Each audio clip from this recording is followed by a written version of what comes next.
What time is it? I need to be done streaming around 3. I just need to keep an eye on the time.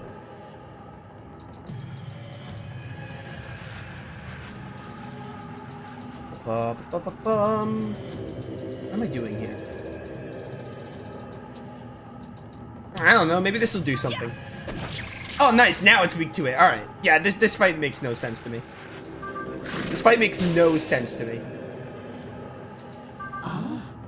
I'm not even gonna try. It's too much brain power and not even worth it to try and understand what's going on. That was the wrong action. I thought it was on Nanashi. Just die, please. Thank God. That was boring. Take a nap, Shesha. Take a nap. Oh, this is scripted, probably. He's healing too rapidly. What are we to do? End the fight or something. I don't care. I'm done. This is boring and tedious. Interrupt his recovery. Yeah, I get him. Please just die. This is really cool for the 3DS, though. I saw someone bring it up. Yeah, the actual 3DS, I can imagine. This was groundbreaking for the time. Now is your time to shine. Deliver the final blow onto this damn snake. Ah, deja vu. Where have I heard that before? That doesn't have as much weight as the first time because it's kind of been there, done that. This just felt like, other than the redesign, which was pretty sick, this felt like a giant...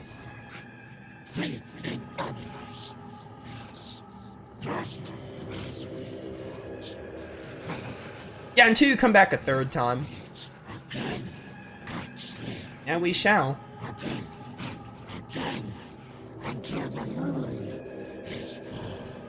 Oh, I wonder if you actually mean when the moon is full, like on the final moon phase, because surely the game will end when the moon is like full, like the full moon. That'd be pretty sick.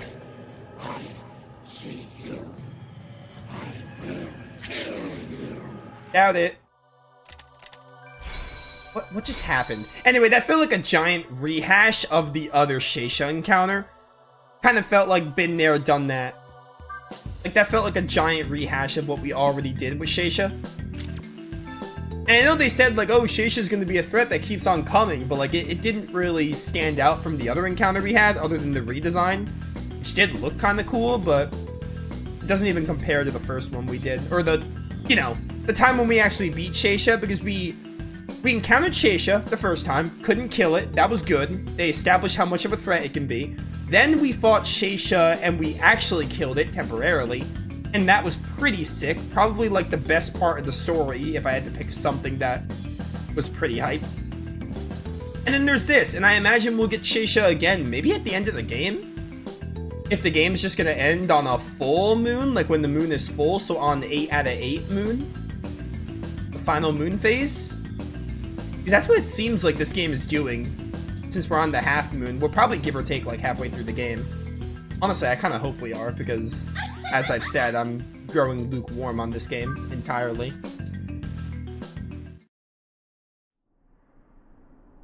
We did it! We took down Shesha! Again! And we'll probably end up doing it a third time, but they do say third time's a charm, so maybe it's the last time? Probably? I don't know. Give me this experience! Oh my word. I am almost level 60. This game's level rate still astounds me. Although we're supposed to end... Yeah, you know what? We probably could be halfway, because we're supposed to get in the 90s to 100s, so... And apparently you can't go over 100 till like the DLC or something, right? Is that how it works? Silent Prayer is amazing. I want that ASAP. We don't need Mazama. If we're like coming up on 60, we should definitely be like give or take halfway at least with how this level rate goes. I could see that being the case. Okay. Do you... Or not do you. Do I want Megadola over Judgment +1? I think I do. I don't know when I'll get another Judgment Demon, and Megadola costs 7 less. I think I want Megadola over Judgment. Also, it tells me right here, medium almighty damage. So the game tells you how strong the attacks are, just not for Judgment. It's only for Judgment. It doesn't tell you. With Judgment, it just tells you strong against neutral demons, but the game does tell you strength of skills, so that's incorrect. Anyway, let's take Megadola. I think I've decided. Megadola is consistent. Yeah, I figured it's not a quest, but I was saying that originally in SMT4 or Apocalypse, if you don't have the DLC, you can't get past 99. That's what I meant. I know I have the DLC. I was just saying pre-DLC or without DLC, you can't get past that. But I have it, so I should be able to get past 99. Anyway, I hope we are like at least halfway with this game. Which I feel like we are. Come on, Hallelujah. Show some enthusiasm. Huh? Oh, right. Enthusiasm. You're not hung up about punching Gaston, are you? He had it coming, but... No buts! Look, I appreciate you standing up for me. Okay, I heard it too. That sounded very out of context. That could be taken out of context for something. Thanks. But I don't like you and Gaston fighting because of me. I like the idea of Hallelujah punching Gaston. Yeah, I know. Oh, here we go. Yes, Hallelujah, what is it? Yeah, you're not gonna make this easy. About yesterday, I'm sorry for punching you. Come again? Oh, yes, that light caress you hurled with all your might. I had already forgotten about it. You have no reason to apologize to me. Wow, thanks, man.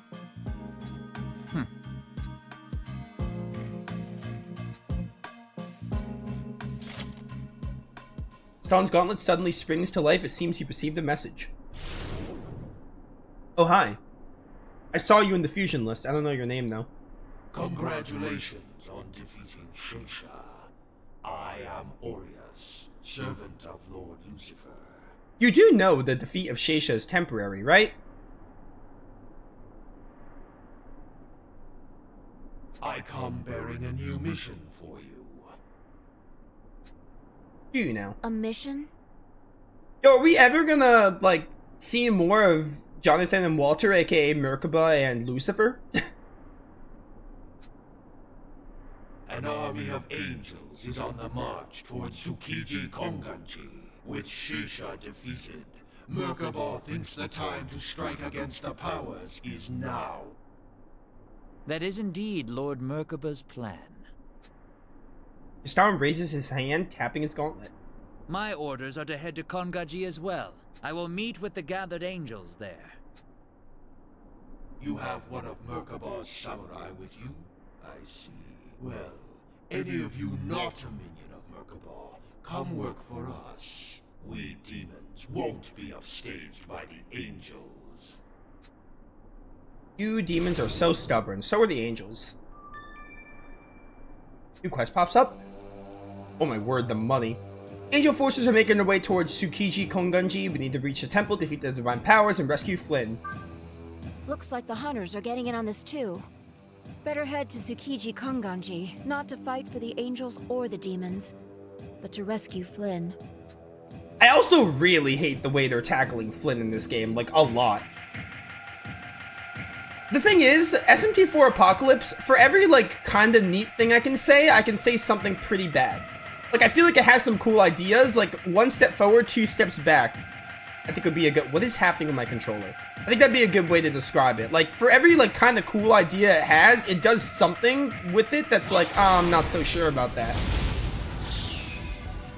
Like, I don't like... I understand the idea of the divine powers being like, oh, we need our own God Slayer. It makes sense, right? That's a cool idea. This is the example of what I'm talking about. But...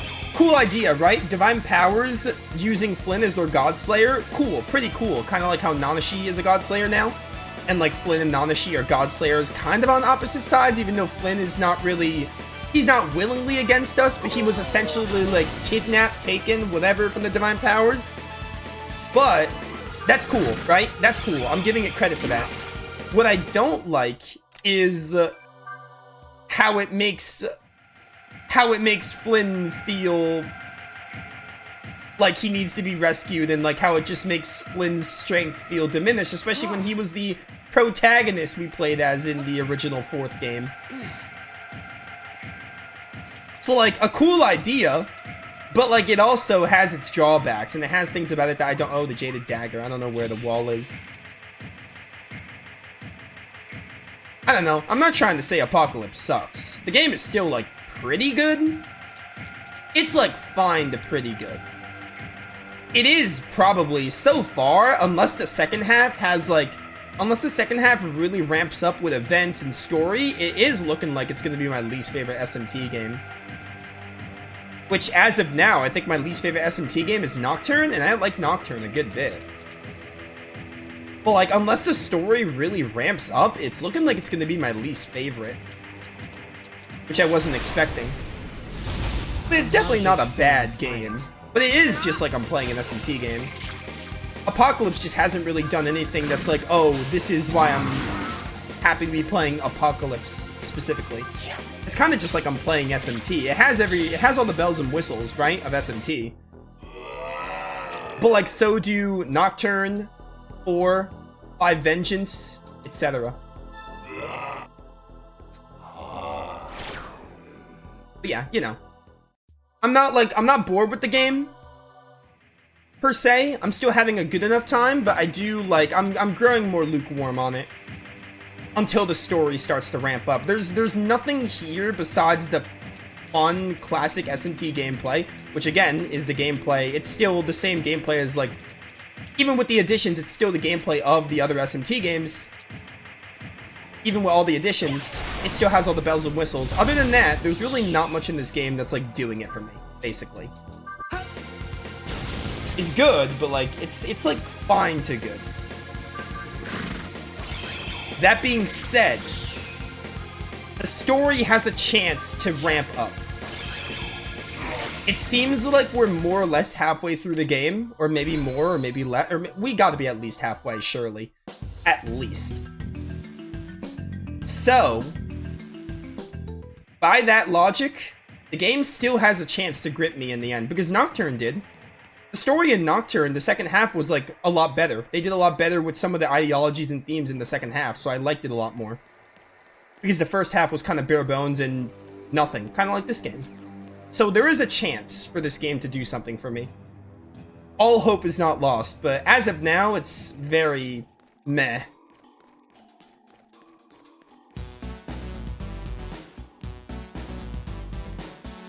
Oh, this music. I was gonna say something, but I don't remember what. Oh, well, first we're going to Tsukiji Konganji. Wait, there's probably a shop here. If the game didn't connect with 4, would that make you like it more or less? I think more, honestly. I think that's one of my issues with this game. I think some of the stuff they're doing that connects with 4 is kind of... Because again, the thing I talked about with Flynn, I think if this game didn't connect with 4, it'd be a lot better. Honestly. If this was a standalone game.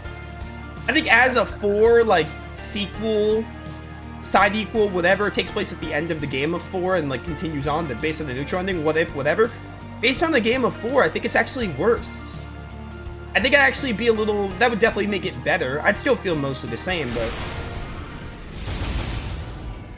Because let's circle back to the SMT4 characters. The way they're doing Flynn in this game, I don't really like it. Even though I think it's a cool idea in theory, in practice, I don't like it. And I feel like when you make a sequel to a game, it's kind of a hard thing not to do. I think a good amount of games fall into the trap of like, oh, when you make a sequel to a game and you're making the protagonist not playable, but they're like side characters, it's hard not to like mess them up, you know? For example. That'd be kind of like, I have a good example. that would be like Arc the Lad, right? Arc the Lad 1 has... What's happening with Citra? Why is Citra... Hold up, I have to... Citra is... Is Citra about to crash? What the heck? Uh-oh. Citra's not responding. The game is still on, but Citra has froze. Oh my word, I'm about to be really upset. I'm gonna have to beat Shesha again. Cool, I think Citra's about to crash. That's awesome. I have to do one of the most boring boss fights again. So dumb.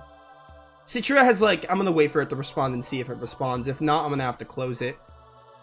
It's like one of those, hey, not responding. You can either wait for it or close it. 9 times out of 10, you gotta close it. To answer your question, I think if the game was not connected to SMT4, it'd actually be, maybe not better, but I'd be less harsh on it. Because some of the problems I have with it are how it's, I wouldn't say messing up, but how it's doing some of the stuff based on SMT4.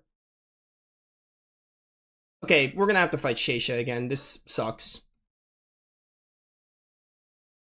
Luckily, I can fast forward through the dialogue, and I think I saved right before Shesha, but I still am annoyed.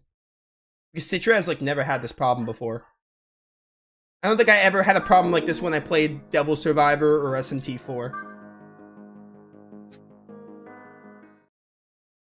was gonna say something, I don't remember. I think...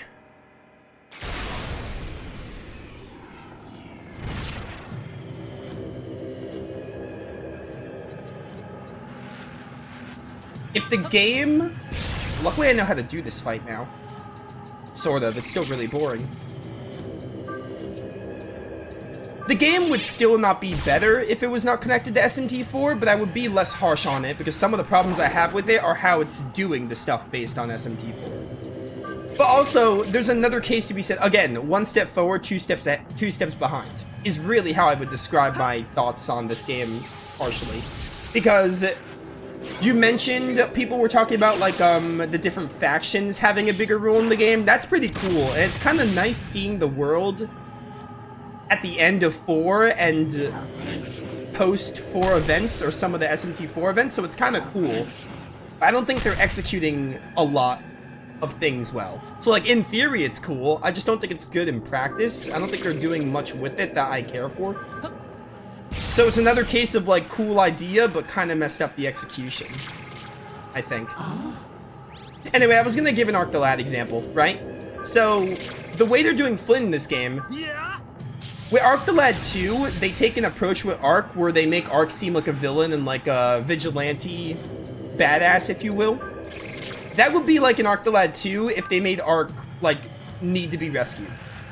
If they took the approach in Arc the Lad 2 like, oh, Arc is in danger and Elk and friends have to save him. That's the equivalent of like what they're doing with Flynn right now. How like Isabeau and Jonathan and Walter to a lesser extent are like, oh, we gotta save Flynn and everything. Well, mostly Isabeau, not really the other two, but you get my point. That would be the equivalent of like, oh yeah, well, the characters we played as that like beat a final boss are seen as like weaker in the next game just because they want to try to make a captivating story. And I understand why they do it, but it's a trope I don't really like. Because it just makes the characters seem, it just makes the events of the first game and like, oh, all they went through, like, it diminishes it, I guess? Chat, what do I do here? What's the best thing to do here to get through this? Last time I asked my partner to back me up. Will these actually be better for me?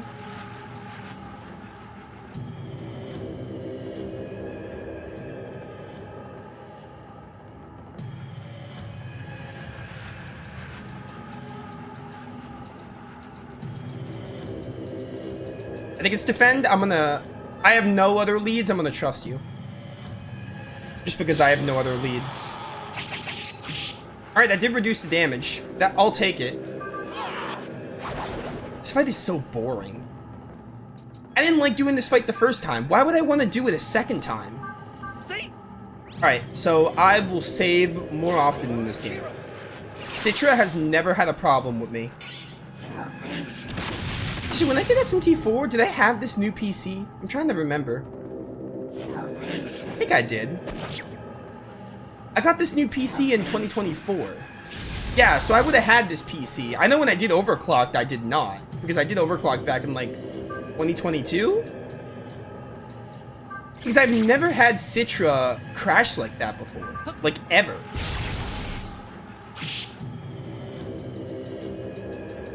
So I think it was just an off day for Citra. I think it was just a floof.